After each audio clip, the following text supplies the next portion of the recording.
Sorry about that.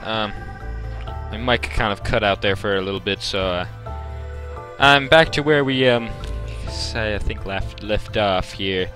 So sorry about that.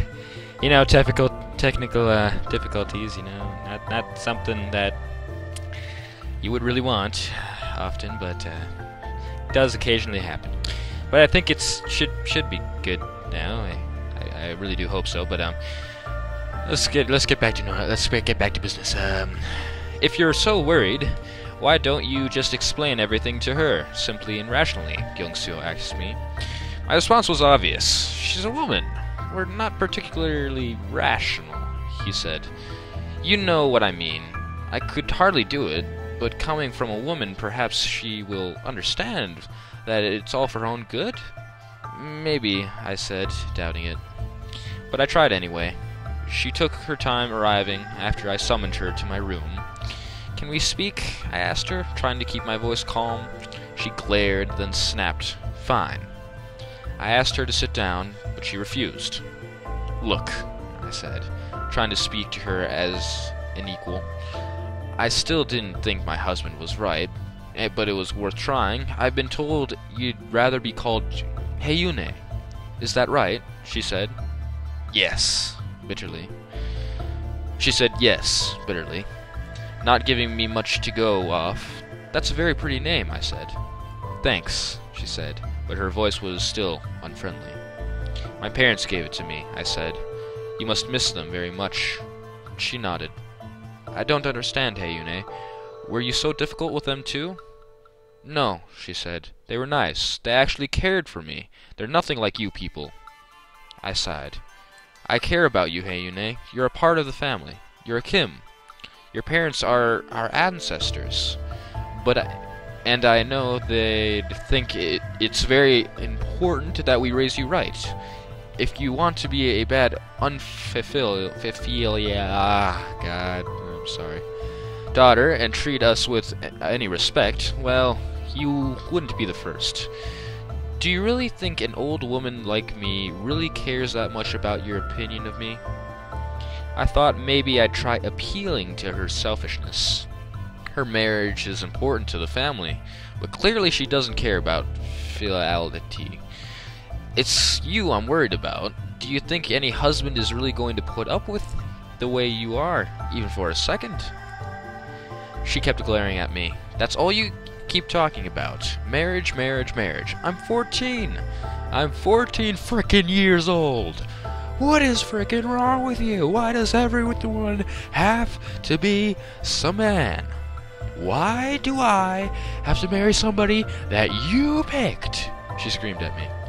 I remained calm, of course, remained myself calm, and you're going to be a royal concubine, Heyune. We're not dumping you off for just anyone. There's no better man. I don't know if you were already engaged in the past, but your parents would do the same if they could. That's what's best for you. They would want this. No, they wouldn't, she shrieked. They wanted me to grow up. They wanted me to be an independent woman. That's what Mom and Dad thought was important. I don't want to be a concubine. I don't care about marriage. An independent woman? They wanted you to be a whore? Holy shit. That's pretty harsh, man. It's pretty harsh. I asked my patients run as thin as anyone's would be. I didn't believe for a second my husband's ancestors were the monsters she was making them out to be, and was sick of this. Get out, I snapped at her. Just get out. Oh, man. Oh, man. Sigh. Oh, no. Are you just showing me that because you want to see more from her? Oh, God,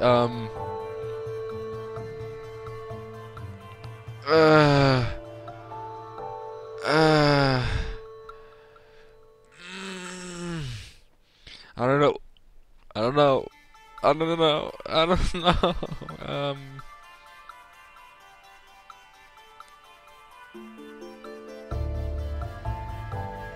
Yes, no. Yes, no. Oh, so hard to choose. No.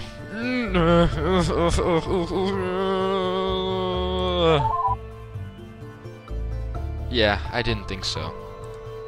I don't know what to say. She was cruel, so cruel. Okay, I guess I chose the right one. Now that I've read her perspective, it doesn't change anything. Fine, she actually believed that she was saying what she was saying, but that doesn't make all of it right. I hate her. I don't care if she's long dead. I don't care if I was the one who did it. I still hate her. Oh man, so much hate. I hate her, I hate her, I hate her, I hate her, I hate her, I hate her, I hate her. Well, we can see now why this is called a hate story. I'm sorry. Oh jeez, I'm sorry. I didn't mean to work myself up like that. It's just, you don't pity her, do you? Of course I don't. Good, me neither. Okay. That's what I had to live with regarding what she wrote. She honestly believed that. It just reminds me of how I ended up thinking how completely I gave up and believed her attitude. She tried to wear me down. She succeeded. She doesn't deserve pity and doesn't deserve what she did to me. I could never forgive her, ever. I'm really glad you understand. Aw, you're welcome.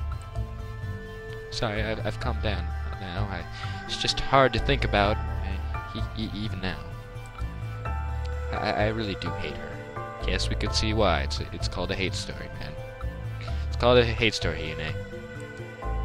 I don't get the analog part, but okay. There's another. What's this? There was what? Oh, okay. There was one big fight I had with her, the one that almost changed. That changed everything. The one I finally lost. My diary makes it sound really dramatic. I know I was young at the time, but it really was. Just read it. It's exactly how it went.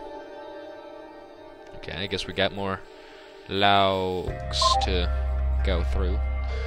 Oh man, we have so many logs. Okay. Actually, I wanted to see if I had asked her the questions that Mute gave me.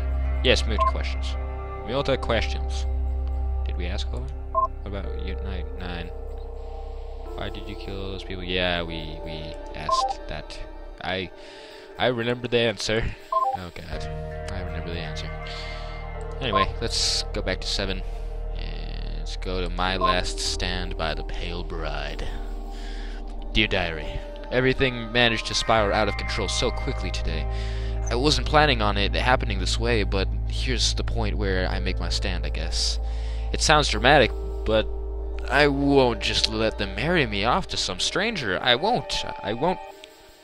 Sorry, people disturbing me again. God, gonna have to cut that out. There's so much editing I have to do. My god. I gotta get a sign for my door saying, like, do not enter. Then on the other side it is, enter if necessary. Be perfect. Anyway, I'll do that later. Just before dinner yesterday, Mother told me that I had to go do an interview with some man. The Emperor, I guess. For all I care, the way she put it was, I'd get a chance to see what he's a man you could fall in love with, or something stupid like that. As if, I said in response, ain't nobody got time for that. Ain't nobody got time for that.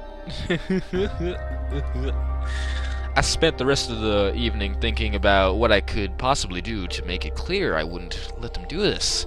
This morning after breakfast, sister-in-law showed up in my room. Good morning, she said. Today's a big day for you, isn't it?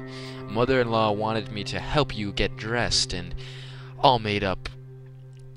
You'll want to make a good first impression after all.